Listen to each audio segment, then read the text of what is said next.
Hi, this is Gretchen again, and welcome back. Here we're going to cover Section B, acreage production and cash cells. Section B will be taking a look at what is grown on the farm, how much was produced, if it was used on operation, and any cash cells. Why do we collect this information? ARMS 3 is the only NAS survey that surveys on-farm economics. Section B helps with this by taking an inventory of crops produced and cash cells. Crop production is obviously vital to farmers, and we cannot measure economic health without understanding crop production. Furthermore, Section B also allows researchers to track diversity and compare economic situations across different farm types. Maybe corn and soybean farmers are facing a much different economic environment than vegetable farmers, for example. Lastly, data is used by other agencies and researchers in a variety of different ways. One example I found was that AMS used this data to track grain shipments by commodity and mode of transportation. Something I didn't know about until I was looking into the uses of ARMS 3 data. Section B collects harvested acres, total production, the amount of production used on farm, if any, and cash cells as well, if any.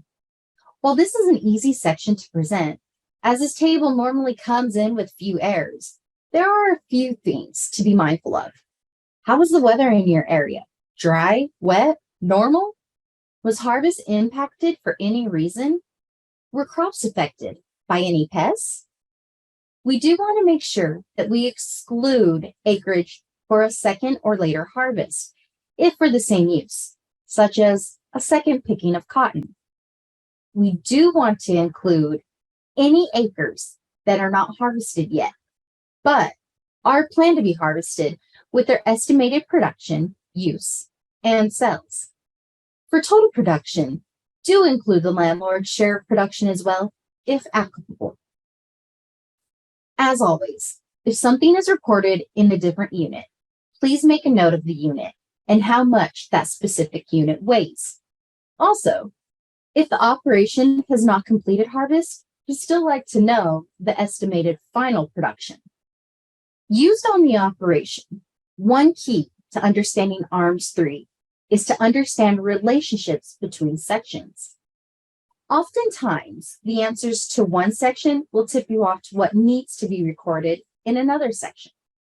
Production used on farm is a good example of this.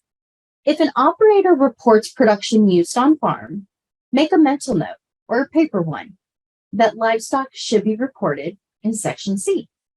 Also, certain commodities, like peanuts, are rarely used on farm.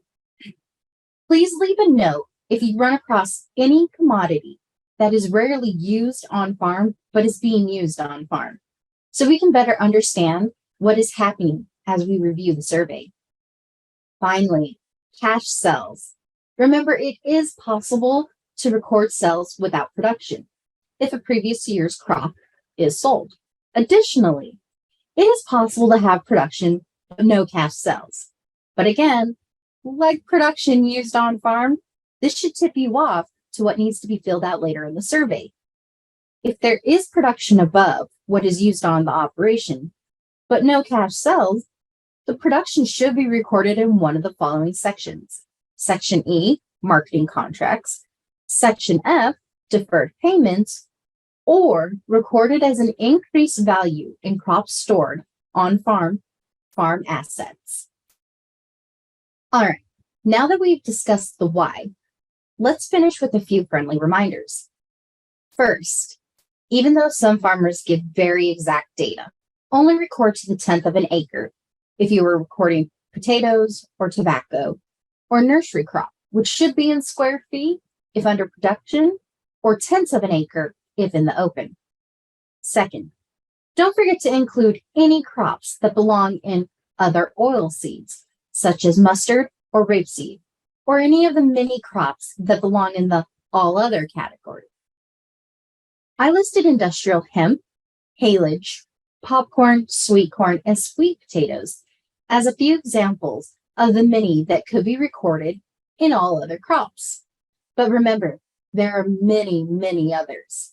For more detail, please refer to the IM.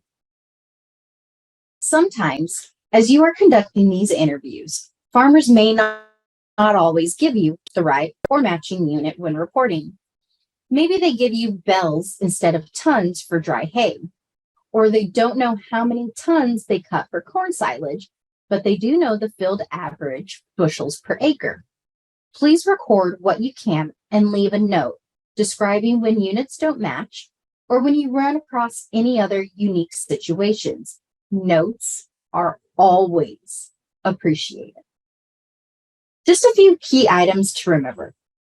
We are looking at crops produced and how that crop was used, or if it was sold. Be aware of those unique situations where crops may have been produced last year and sold this year, or they're on contract.